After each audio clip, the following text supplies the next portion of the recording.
Assalamualaikum dan salam sejahtera kepada semua pelajar Prinsip Perakaunan Tingkatan 5. Hari ini kita akan sambung bab 5 Perakaunan untuk syarikat berhad menurut share siri ketiga. Standard pembelajaran untuk hari ini 14.2 jenis modal dan terbitan share. Pelajar-pelajar akan dapat memindahkan catatan daripada Journal Am ke Ledger. Dan 14.3 ikuti pemilik syarikat berhad menurut share. Pelajar-pelajar akan tahu menunjukkan komponen ikuti pemilik dalam penyata kedudukan kewangan dan membezakan komponen ikuti pemilik bagi syarikat berhad menurut share, perkongsian dan milikan tunggal. Sebelum kita meneruskan lebih lanjut, terlebih dahulu cikgu ingin menerangkan kepada kamu bagaimana sesebuah syarikat berhad itu boleh menerbitkan share. Pertama sekali, syarikat berhad perlu mendapatkan kebenaran daripada SSM. Bukan simply boleh terbitkan share, mesti mendapatkan kebenaran daripada SSM, iaitu Suruhanjaya Security Malaysia. Apabila telah mendapat kebenaran, barulah sesebuah syarikat itu boleh menghibahkan kepada orang awam. Bagaimana nak hibahkan kepada orang awam? Melalui prospektus syarikat. Di mana dalam prospektus ini, syarikat boleh memberikan gambaran kepada bakal pelabur mengenai prestasi syarikat. Okey, seterusnya kita akan lihat bagaimana untuk merekodkan dan memindahkan catatan terbitan share daripada Journal Am ke dalam ledger. Kamu kena ingat, hanya 3 akaun sahaja yang terlibat. Senang sangat. Untuk syarikat berhad ni hanya 3 akaun je terlibat. Iaitu, yang pertama, akaun permohonan share. Yang kedua, akaun modal share. Dan yang ketiga, akaun bank. Okey, kita masih menggunakan contoh soalan yang sama. Dan kita akan selesaikan untuk soalan C, iaitu menyediakan akaun berkaitan untuk merekodkan terbitan share. Okay, baiklah, jom kita mula. Pertama sekali, apa yang perlu kamu buat adalah membuka semua akaun yang terlibat secara serentak. Itu akan memudahkan kerja kamu nanti. Di mana kamu buka akaun T, akaun yang pertama. Di sini oleh kerana syarikat ini mempunyai 2 jenis share, jadi kamu kena pisahkan akaun share keutamaan dan share biasa. Di sini kalau kamu lihat, cikgu sediakan akaun permohonan share keutamaan dan cikgu akan sediakan akaun modal share keutamaan. Kemudian kita akan sediakan juga akaun permohonan share biasa dan akaun modal share biasa. Dan yang kelima, akaun bank. Akaun bank kamu tak perlu pisahkan. Boleh disekalikan untuk share biasa dan share keutamaan. Okey, mula-mula sekali sebelum kamu memasukkan butiran di dalam akaun yang terlibat, kamu perlu mengambil semula atau melihat semula catatan yang telah dibuat dalam Journal Am. Ataupun sekiranya soalan tidak minta kamu menyediakan Journal Am terlebih dahulu, kamu rujuk terus kepada soalan. Di sini cikgu dah highlightkan butiran yang penting untuk kamu merekodkan dalam akaun yang terlibat. Okey, kamu lihat di sini, pada 2 April 2019, syarikat juara berhad telah menerbitkan 500 unit share keutamaan pada harga RM2 se-share.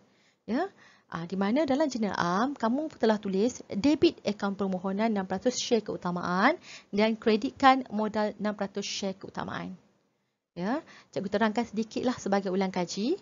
Kenapa kita debitkan akaun permohonan, kenapa kita kreditkan akaun modal? Senang macam ni pelajar. Kamu nak ingat, apabila seseorang individu itu membeli atau ingin membeli share sesebuah syarikat, maka dia perlu memohon terlebih dahulu. Jadi dah tentulah akaun permohonan yang terlibat. Satu. Akaun permohonan apa? Tengok jenis share dia. Kalau dia beli share biasa, akaun permohonan share biasa. Kalau dia beli share keutamaan, akaun permohonan share keutamaan. apa akaun satu lagi yang terlibat? Okey. Kalau seseorang individu itu beli share dalam sebuah syarikat, ya, maka ia telah menambahkan modal syarikat tersebut. Okey. Akaun modal ini merupakan akaun equity, ya, akaun equity. Baklih kata pertambahan equity, ya, kalau modal bertambah maka equity bertambah. Baklih kata equity bertambah di sebelah kredit. That's why kamu akan kreditkan akaun modal. Modal apa? Tengok jenis share dia. Di sini share keutamaan. Maka modal 6% share keutamaan kamu kreditkan, ya. That's why di sini cikgu tunjuk kreditkan modal 6% share keutamaan. Akaun apa yang kamu nak debit? Dah tentulah akaun satu lagi iaitu akaun permohonan share keutamaan. Okey. So, kita lihat macam mana kita nak pindahkan ke dalam akaun yang terlibat. Okey. Dalam akaun permohonan share keutamaan, kamu akan debitkan, ya. Bila kamu debitkan, jangan lupa tulis tahun, tarikh dan butiran. Butiran ni kamu kena ingat tak boleh sama nama dengan tajuk. Okay. Kamu nak tulis nama apa? Tulislah nama pasangan dia. Pasangan dia adalah akaun modal share keutamaan. So, kamu akan tulis di sini akaun modal share keutamaan, ya. Iaitu berapa amount dia? 1 juta. Mana cikgu dapat? Cikgu rujuk dalam jurnal am. Katakanlah kamu tidak menyediakan jurnal am dan soalan tak minta sediakan jurnal am, terus sediakan ledger yang berkenaan atau akaun yang terlibat. Kamu tengok pada pengiraan yang telah kamu buat, ya. Di mana kamu telah pun daratkan RM500,000 dengan RM2. Okey. Dalam akaun modal share keutamaan pula, sama juga, jangan lupa tahun, ya, tarikh, April 2, dan butiran dia adalah pasangan dia, ya. Jangan nama yang sama. Dia tak boleh nama yang sama. Mesti letakkan nama pasangan dia yang ini. Okey. Dan amountnya sebanyak 1 juta. Okey, kita akan rekodkan butiran ataupun catatan yang seterusnya. Okey. Pada 2 April 2019, syarikat telah menerbitkan 1,000 unit share biasa pada harga RM1 se-share, ya.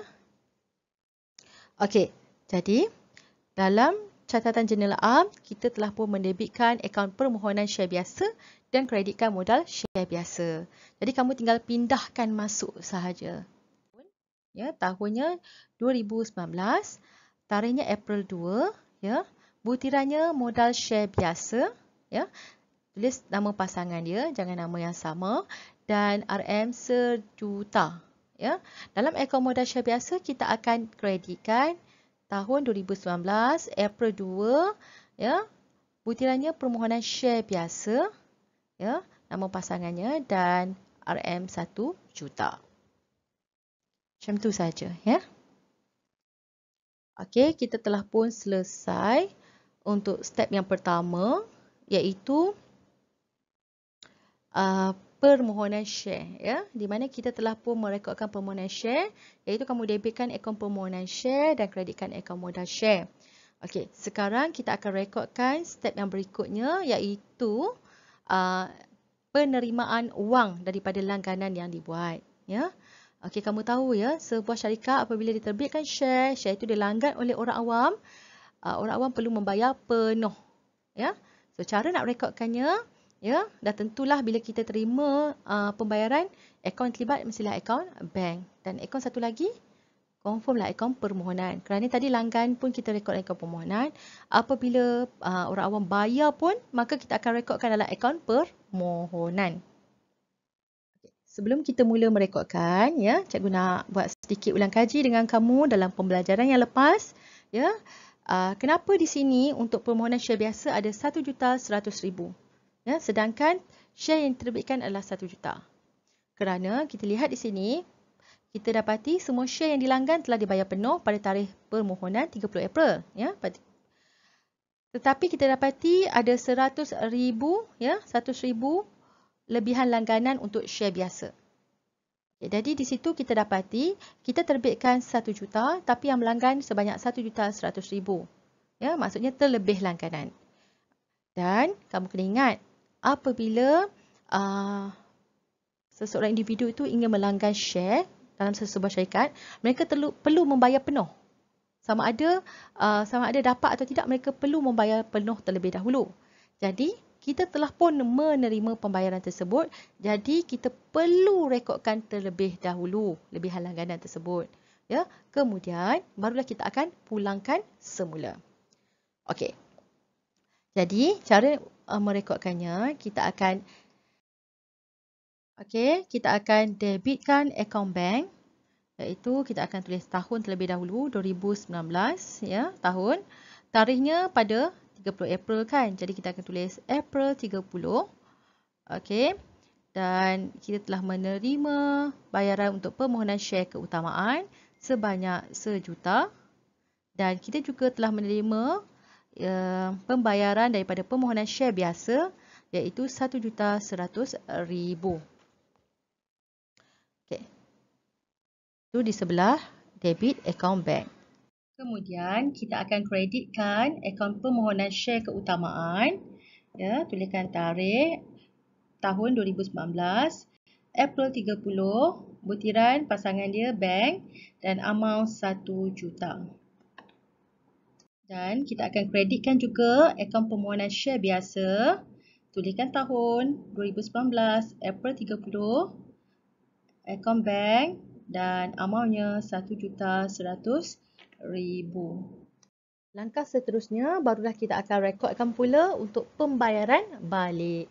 Kerana apabila ada lebihan langganan, ya, yang kita dah pun terima pembayaran, kita kena pulangkan semula langganan yang tidak berjaya. Okey, caranya.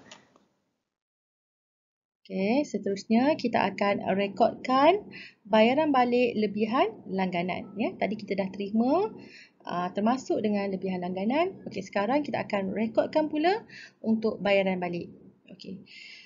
Di mana dalam jenayah kita telah pun tunjukkan bayaran balik, iaitu debitkan akaun permohonan share biasa dan kreditkan akaun bank, ya, sebanyak RM100,000, ya. Okey, jadi kita pindahkan masuk ke dalam akaun bank dan akaun permohonan share biasa.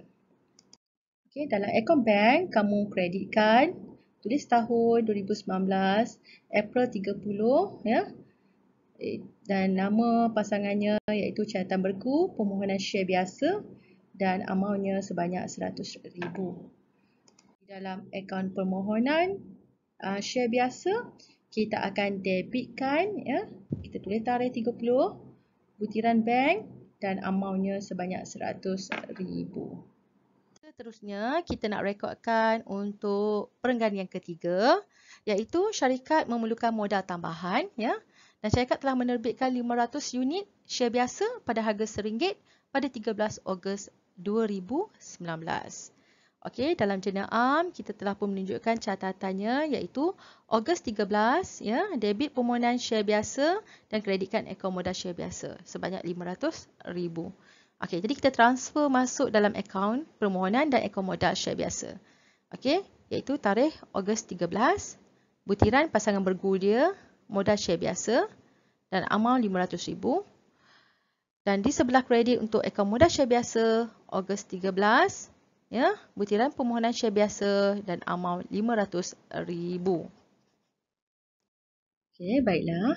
Setelah kita selesai merekodkan terbitan share kali kedua, okay, kita perlu merekodkan pula penerimaan wang daripada langganan yang dibuat, ya, di mana pada tarikh Ogos 13, ya, kita akan debitkan bank, ya, kerana duit masuk sebanyak RM500,000 dan kita kreditkan akaun permohonan share biasa sebanyak RM500,000. Jadi kita transfer je saja masuk ke dalam akaun yang terlibat. Ya, tarikh Ogos 13, ya, permohonan share biasa RM500. Okey. Dan di dalam akaun permohonan share biasa pula kita akan kreditkan, ya, iaitu tarikh Ogos 31, butiran bank, amount RM500,000. Baiklah, pelajar-pelajar, kita telah pun merekodkan terbitan share di dalam akaun-akaun yang berkaitan, iaitu akaun permohonan share, akaun modal share dan akaun bank. Ya, di sini cikgu ada tips yang cikgu nak berikan kepada kamu, ya, untuk memudahkan kamu ingat. Yang pertama, ya, apabila kamu dapat soalan seperti ini, langkah pertama, kamu perlu rekodkan share yang diterbitkan. Ya. Caranya, debitkan akaun permohonan share dan kreditkan akaun modal share. Dan jangan lupa tuliskan nama share tersebut sama ada share biasa ataupun share keutamaan. Langkah yang kedua, rekodkan penerimaan wang daripada langganan share, termasuk lebihan langganan sekiranya ada. Ya. Kenapa kita kena rekodkan termasuk lebihan langganan? Kerana semasa pelanggan ataupun memohon untuk melanggan share syarikat kita, mereka perlu membuat pembayaran penuh. Ya. Walaupun pada ketika itu mereka belum tahu lagi sama ada permohonan mereka berjaya ataupun tidak. Ya. Jadi di sini wang telah masuk ke dalam akaun bank syarikat. Jadi kita kena rekodkan. Caranya, debit bank, kreditkan permohonan, akaun permohonan share. Okey, langkah yang ketiga, sekiranya ada lebihan, ya, lebihan tersebut perlu dipulangkan, ya, perlu dipulangkan kepada pemohon, ya.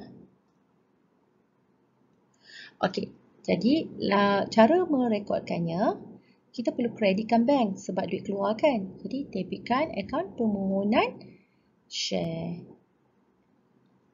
Dan langkah yang keempat, sekiranya ada terbitan share kerana syarikat memerlukan modal tambahan, kamu ulangi step yang pertama dan step yang kedua, iaitu rekodkan share yang diterbitkan dan rekodkan penerimaan wang daripada langganan share.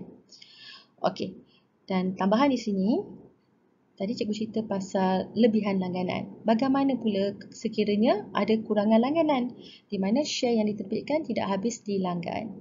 Maka pihak penaja jamin, iaitu sama ada firma broker atau bank saudagar atau tabung amanah saham atau agensi kewangan, ya, yang lain yang menjadi penaja jamin kepada syarikat kita akan menanggung jumlah kurangan tersebut. Okey. Okey, itu saja. Seterusnya kita nak lihat apakah komponen, ya, ikuti pemilik untuk syarikat berhad menurut share. Pelajar-pelajar perlu tahu, ya, penyata kedudukan kewangan bagi syarikat berhad menurut share perlu mengikut syarat dan peraturan Akta Syarikat 2016.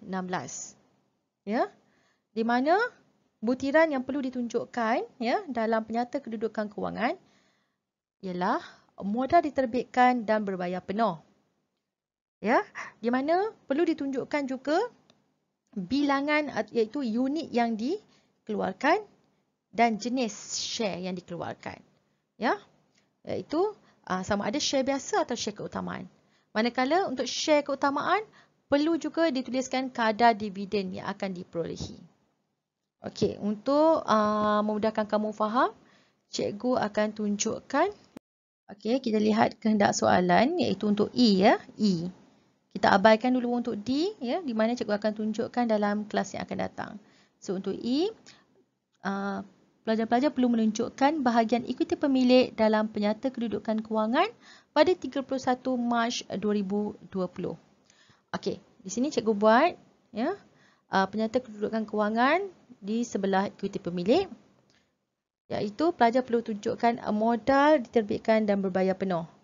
Okey, untuk soalan ini, ya, modal yang diterbitkan dan berbayar penuh ada dua jenis, iaitu share keutamaan dan share biasa. Iaitu kamu perlu tuliskan bilangan unit, ya, yang diterbitkan, nama jenis share yang diterbitkan, dan untuk share keutamaan kamu perlu tulis kadar dividen. Kadar dividen kerana kadar dividen untuk share keutamaan adalah tetap. Jadi kamu perlu tulis 6% tersebut. Okey, jadi cikgu tulis di sini 500 unit 6% share keutamaan dan amountnya sebanyak 1 juta dan 1.500.000 unit share biasa dan amountnya sebanyak 1.500.000. Seterusnya, kita akan lihat apakah perbezaan komponen ekuiti pemilik untuk syarikat, perkongsian dan milikan tunggal. Ya. Di sini ada perbezaan disebabkan oleh perbezaan struktur modal dan juga accountability penyumbang modal terhadap jenis perniagaan. Ya. Kalau kita lihat di sini untuk syarikat berhad, ya, di bahagian ekuiti pemilik kita akan tuliskan modal diterbitkan dan berbayar penuh. Manakala untuk perkongsian pula, kita akan tuliskan akaun modal perkongsi dan akaun semasa perkongsi. Untuk milikan tunggal, oleh kerana pemiliknya hanya seorang, ya, jadi kita akan tulis di sini modal awal yang dikeluarkan oleh pemilik ditambahkan dengan untung bersih, tolak ambilan dan akhirnya kita akan dapat modal akhir.